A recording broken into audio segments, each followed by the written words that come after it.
Hello guys, and welcome back to a new episode of the TEDAC Build series. In today's episode, we will be addressing the TDU. TDU stands for TEDAC Display Unit, and it's essentially the screen of the TEDAC and all the buttons around. So in order to get the buttons functioning in an easy way, I designed a PCB, which is available in my website.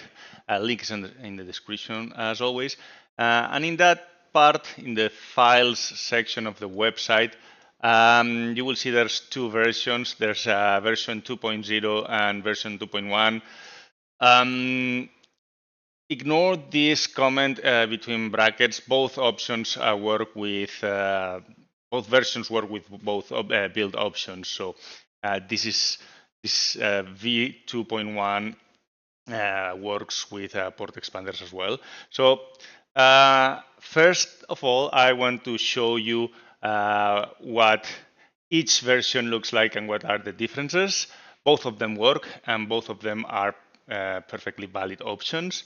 So it's up to you to decide which one it works best for you.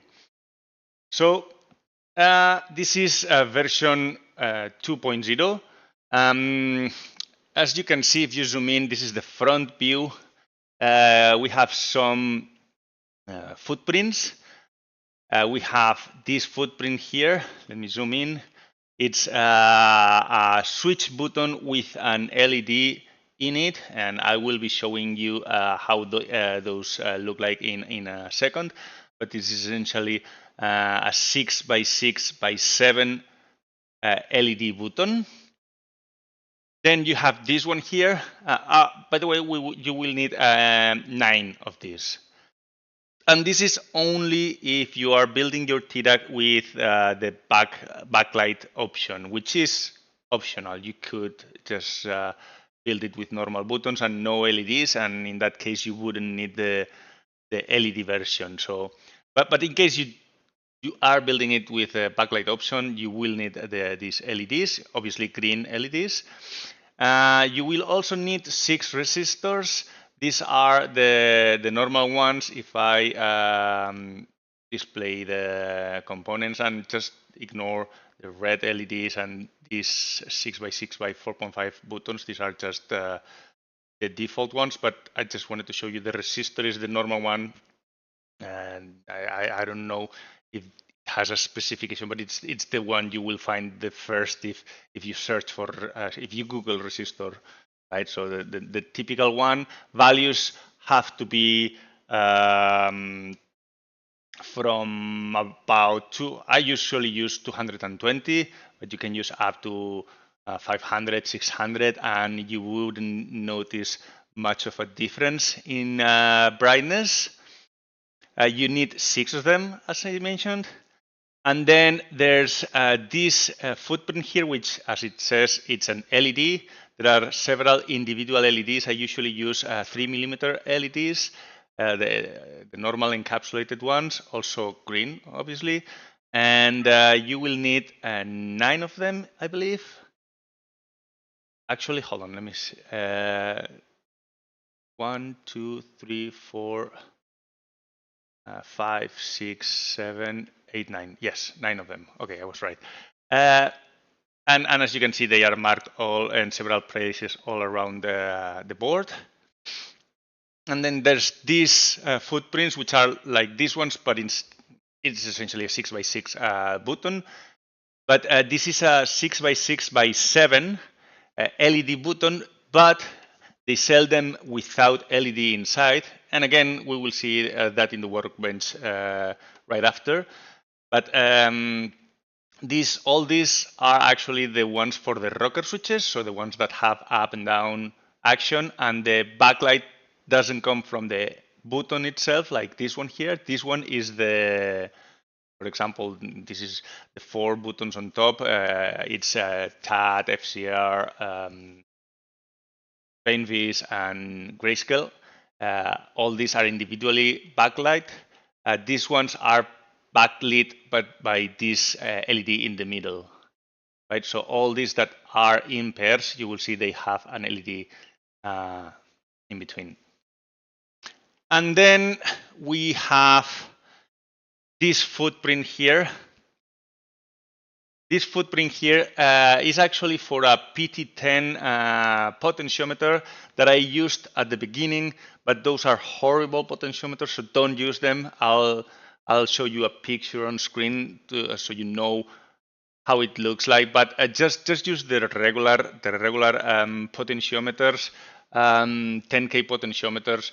You can just wire them in here, and you will see that during the build. But essentially, or I'll show you a connection diagram actually, because I actually ordered version 2.1 by accident. I wanted to do this build series with version 2.0, this one here, but accidentally I ordered the 2.1, so that's fine. We will see how it works with that one. And then there's a big hole here, which is where the day, night, and off rotary switch goes. This hole actually is just to let wires through. So we will see that during the build. And then a whole bunch of mounting holes. These are mounting holes for 3mm screws. And then if we flip it around on the other side, there's a few JST XH connector footprints. These are not mandatory. You can, I mean, the pitch is the same as DuPont pin connectors, so you could just solder DuPont pin connectors, or you could simply solder the wires directly in here. And as you can see, there are 4 pin connectors on the top. There's a 12-volt connector. This is positive, this is ground, as you can see labeled here. And again, this is only if you are planning on using backlight. I didn't mention it, but that goes the same for, obviously, the resistors are only for the LEDs. So if you are not planning on building this with backlight, you are playing on VR and you don't care about backlight, you don't need neither the button version, the LED version of these buttons. You don't need the resistors, and obviously you don't need the individual 3mm LEDs, right? And on the back, obviously, you wouldn't need this 12-volt connector for the power supply. And then here, right next to it, we have a 4-pin connector. It's labeled BR, A1, and A0. This actually doesn't really matter that much. B stands for black, which is usually ground. Red stands for R, which is usually BCC. And this is basically the connection for the 2 potentiometers. And obviously A1 and A0 are the signal inputs. But you could plug them anyway around between these two. So black could be BCC and red could be ground. I just labeled this like this because why not? But in fact, it really doesn't matter which one is BCC and which one is ground. It has to be these two, though. It doesn't matter which one is which, but these two. And then again, this is A1 and A0. And again, it doesn't need to be A1 and A0. It could be A0 and A1, and it could even be A2 and A3. I mean, we are going to control what input is controlled by what pin in the software. So it doesn't matter if you switch them around. It's just so you know that the left 2 pins are BCC and ground, or ground and BCC, doesn't matter. And the right 2 pins are the potentiometer signal inputs. And then at the bottom, you will see 2 connectors labeled as R123 and C1 to 7, right? So this is a 6-pin connector, this is a 4-pin connector. And the reason for this is because version 2.0, and this is the main difference between the two of them, is a matrix or a button matrix. So all these 21 buttons that are in here are arrayed in a matrix of 3 rows and 7 columns. That makes the 21 inputs, right? If you notice, there is no space or nothing has been planned for diodes. And if you don't use diodes in a button matrix, you have the risk, the potential risk of something called ghosting.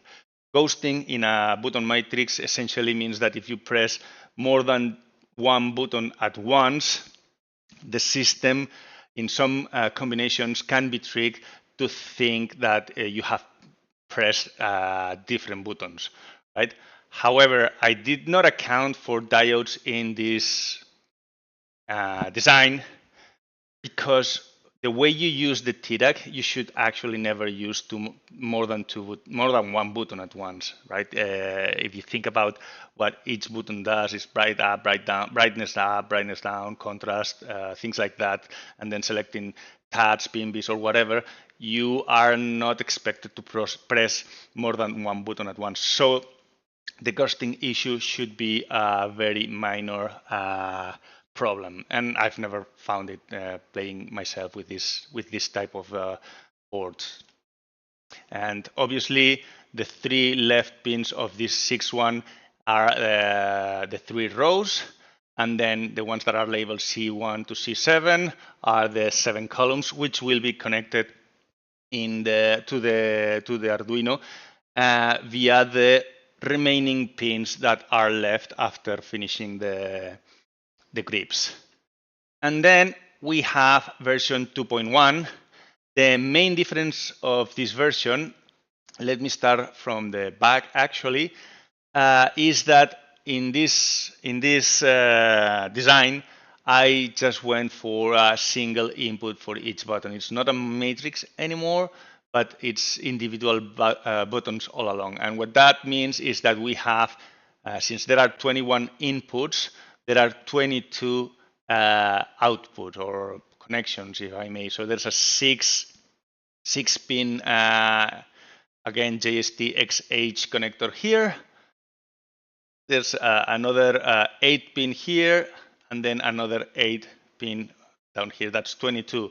And that's because one of them, this one here that it's labeled ground, the farthest most left of the 6 pin one, is the ground, the common wire for everyone. So this pin here is connected to one leg of every single button in this board, and then the rest of there are the individual inputs.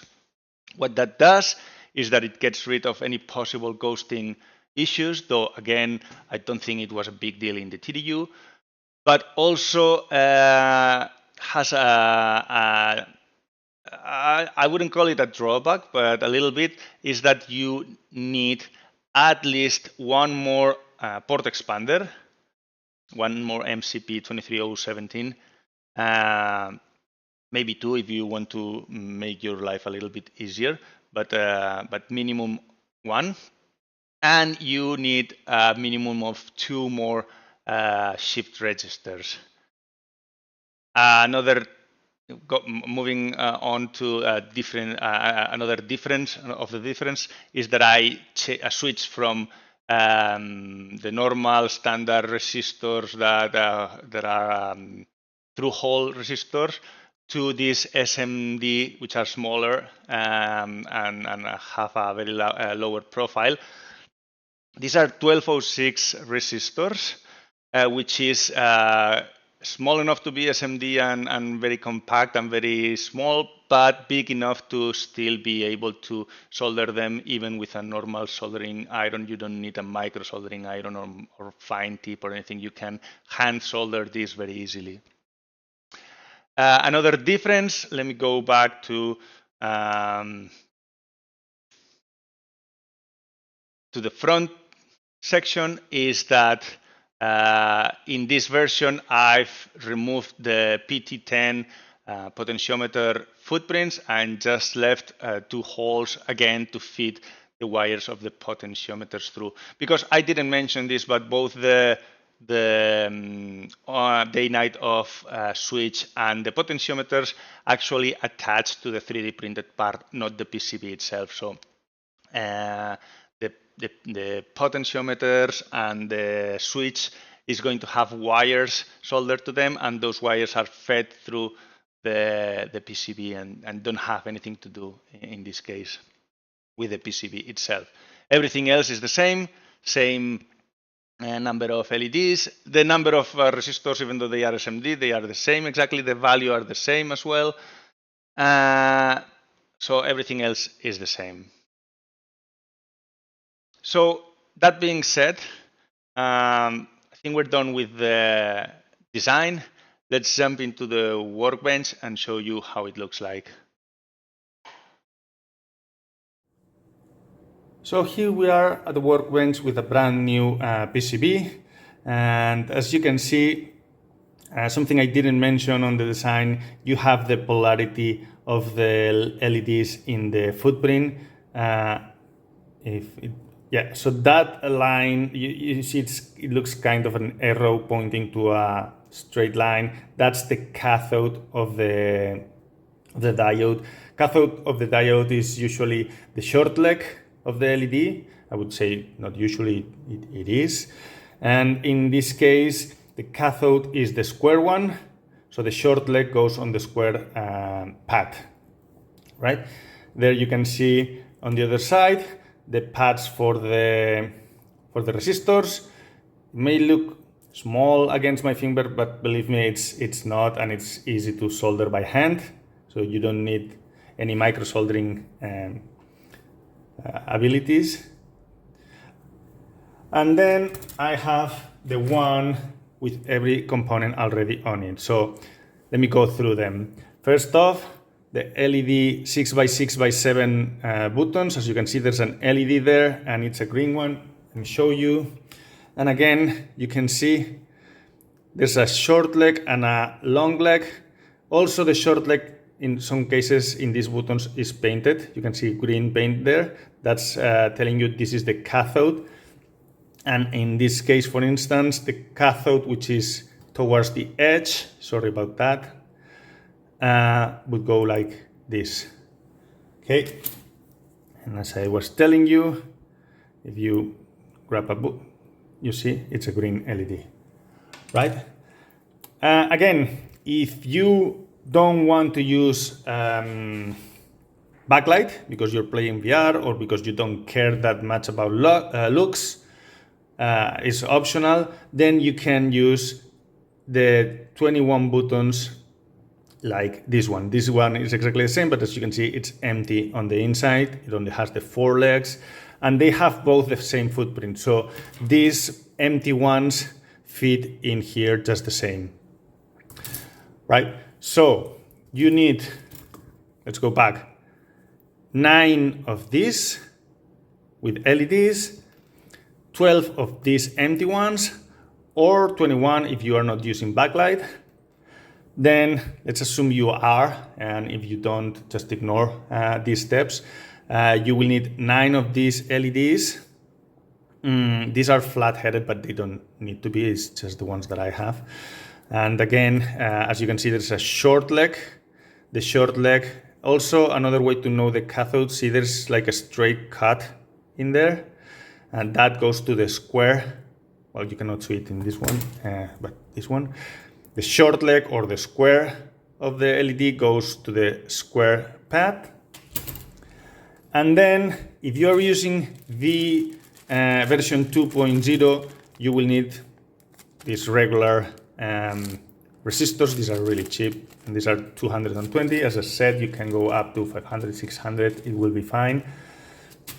In my case, since I used 2.1, you can see I used the SMD resistors, and again, these are 1206 size 1206 resistors, and these in particular are 470 ohm.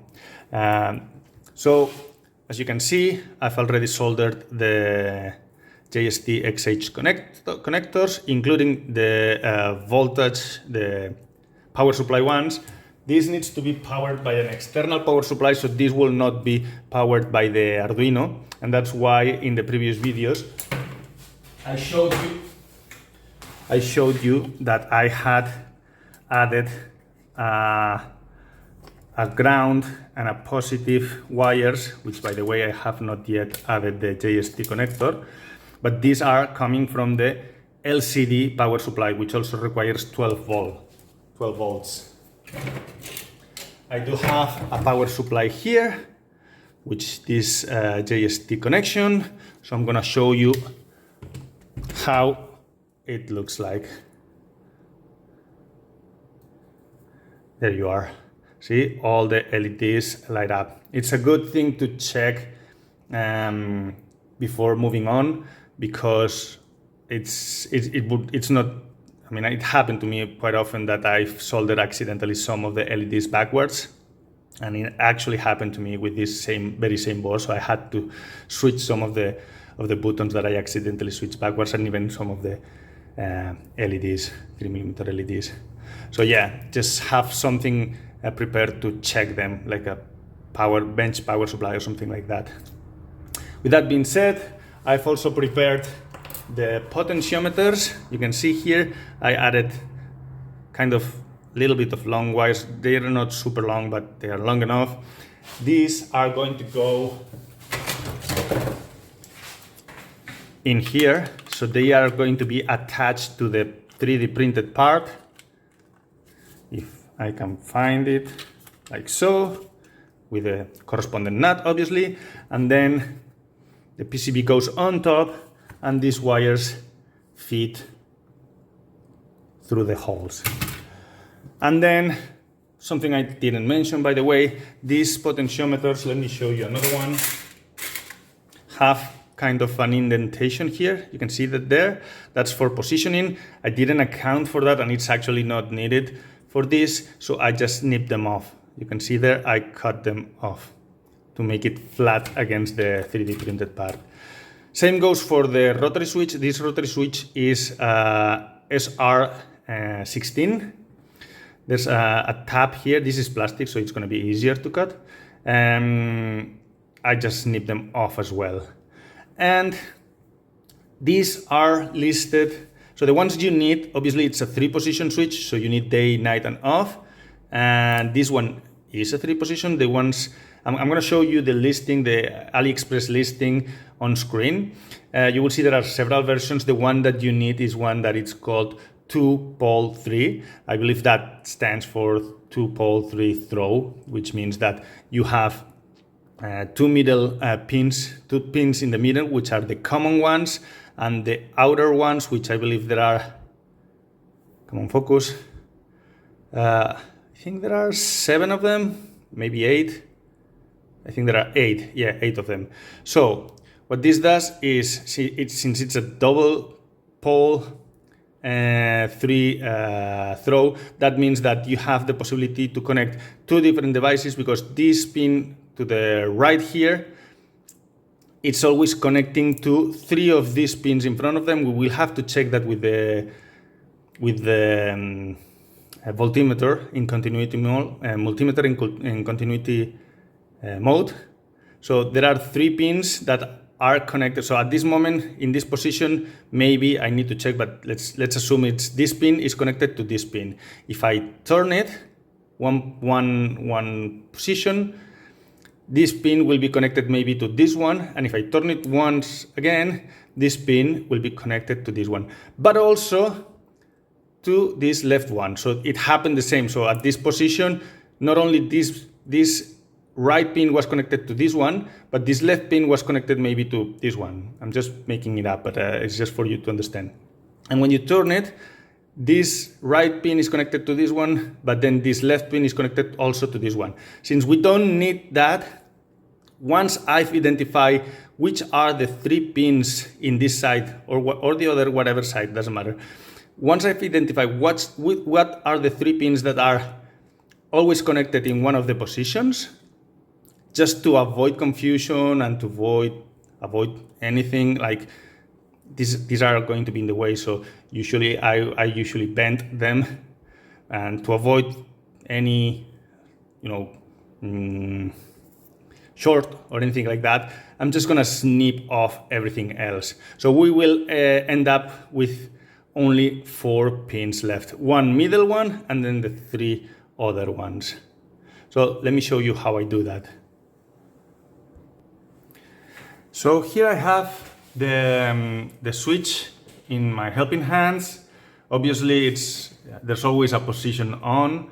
My multimeter is in continuity, as you can hear. So I will put one probe in one of the inner legs and then check which one of them beeps. So this one doesn't, this one does. So in this position, this is the close position. What I'll do, I'll grab a marker and just put a small mark in here. So I know this is one of the valid connectors. And from experience, and it's actually logical, when I start twisting and getting to different positions, it's going to be probably this one. I don't know exactly if I'm all the way to the left or all the way to the right. I don't know at the moment. So it's going to be either these two or these two, you'll see. So if I go like this, it's going to be this one, you'll see. So this is the first one that I did. Since I've moved it, now I put them and it obviously doesn't connect, but this one does. And obviously the third one is going to be this one, but just, it's not a bad thing to make sure. There. And mark it, so just in case I drop it or something like that, and I lose. So now I'll just snip everything else so you can see. I don't know, well, I marked it, just trust me, there's a little black mark in them. I'm gonna cut everything else just so it doesn't get in the way and I don't get confused about it. And as I mentioned, we are left with one middle pin and 3 outer pins. The middle one is going to be the one connected to ground, and the other 3 are going to be connected to the shift register, or the 3 wires that I told you had to bring from the grip if you were using port expanders. So let me attach wires to it and move on with the build. So here we are back with the faceplate. I've already placed the potentiometers in, and then I need to put the rotary switch in, which will go here. If you don't know how I did these pieces, you can check out this video here. Yep. These are a tight fit. I already put the level and gain ones, and I don't need to glue them because they are very tight. This is also tight. It's not going to move probably, but since it's a bigger piece and it has a little bit of flex, I'm just gonna add a couple of drops of super glue there to hold it in place and make sure it doesn't move. And then we can put the rotary switch in. And this, the rotary switch, both the rotary switch and the potentiometers go before the PCB and the button. So let me do that and come back in a second. Now that this piece is glued in and with the rotary switch in place, next thing that we are going to do is assemble the buttons. So I did the same technique for the button headers, and as you can see, we have an empty button and it's lit. It's just a matter of assembling them. And again, this is a very tight fit, so just press fit it in and it's not going anywhere. You don't need to glue this. Let me do that for all of them and be right back. Okay, with all the buttons now ready, we also have the gray ones as well, which don't need any mounting. They are just printed in one piece. What we have to do is turn this around and start placing the buttons where they go. And be careful because obviously it's going to be reversed. So let's start with the top one. That goes here. Make sure it doesn't turn and get upside down when you do that. So FCR. And if you want to make sure, I'm actually going to do that, I'm going to use some tweezers. There you are. Pinvis, GS. And then it helps if you have an image of the TEDAC on screen so you know where everything goes. The asterisks, actually, Yeah, like this. Goes here, and you may need to file some sides a little bit if they are too close to these posts here. That's something you may need to do, so bear that in mind. Azimuth goes in the bottom part. Let's put the gray ones first and get rid of them.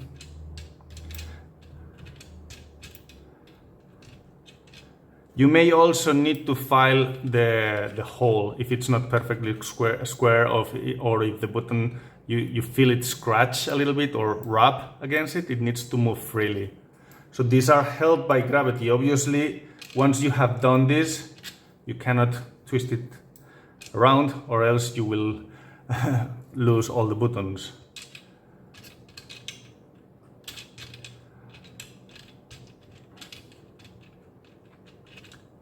There you are.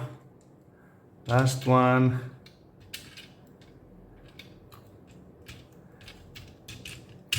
I think I might need to file that one a little bit.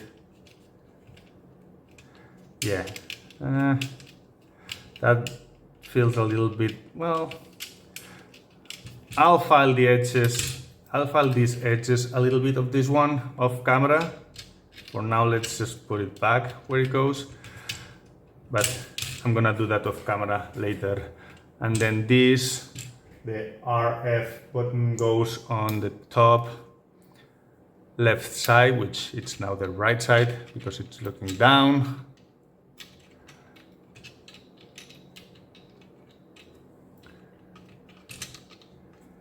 I think I'm gonna need to file that one a little bit too.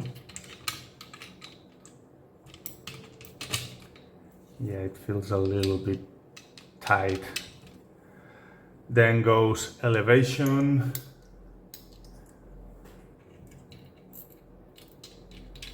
That one, all right. Symbology on the top right. Then goes brightness.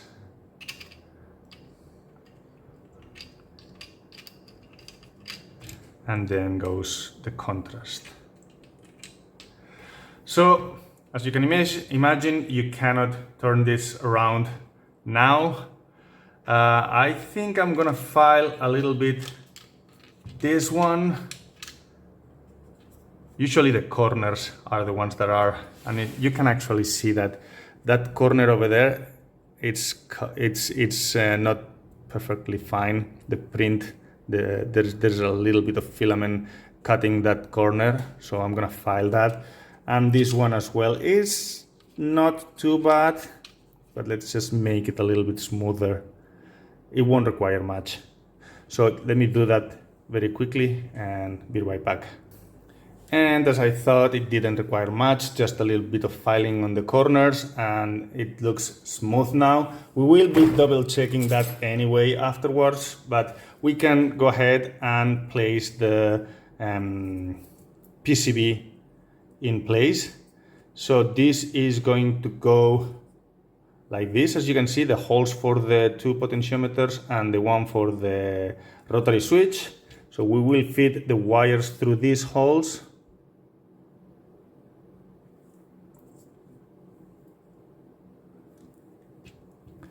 And then the potentiometers.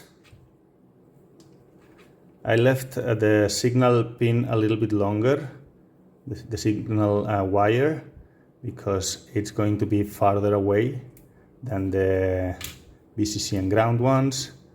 So just, it will, I mean, the length of the wires will depend on your specific build.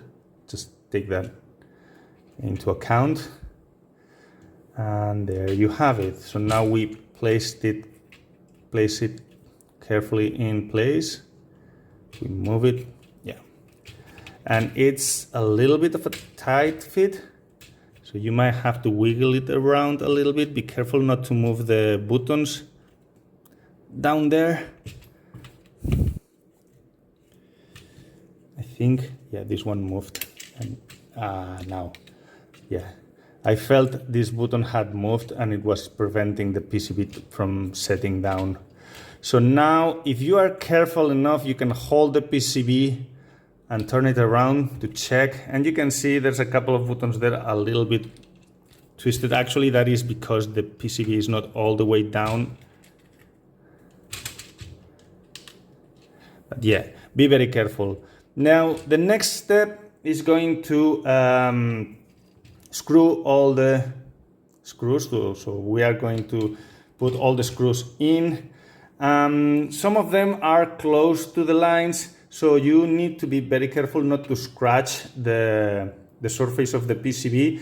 If you want, you can even print some plastic washers if you want with PLA. I don't think it's needed as long as you don't over tight. This will not need to be super tight. So and actually we will probably loosen some of this in the next step.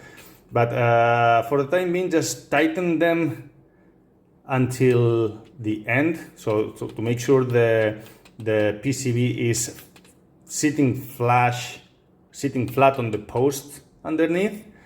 But don't overdo it, don't scratch the surface. So let me do that. These are M3 screws, by the way, and the length you can use almost, anything like 5, 7, 8, something like that. So M3 by something around 4 to 8, for instance. So let me do that and be right back. Okay, so now all the screws are in place, and the very last step of this process is actually checking that all the buttons click OK. And because if you tighten them all, more likely there are going to be some of them that don't click properly, like right down, for instance. I can feel it doesn't click. And so what you want to do is loosen this screw, the closest screw, loosen it a little bit, and I can already feel it clicking. So this was a little bit too tight, and the PCB was pushing against the button, making it permanently clicked. So now I can feel it click. You need to test all the buttons, and then, so for instance, azimuth right is also not clicking, so I'm gonna release tension on this one here a little bit, and now I can feel it click. I'm gonna also release tension on this a little bit as well, because it's very close to this side, so it's fine if I release it a little bit, and that feels much better. This one also doesn't click. Actually, none of these 4 click, so I'm gonna release these 2 buttons as well a little bit, loosen them, I meant. They are very tight, so let me just loosen them a little bit. Yeah, still a little bit more, and probably I should loosen this one a little bit more. This will release the space between the buttons and the PCB and allow them to click.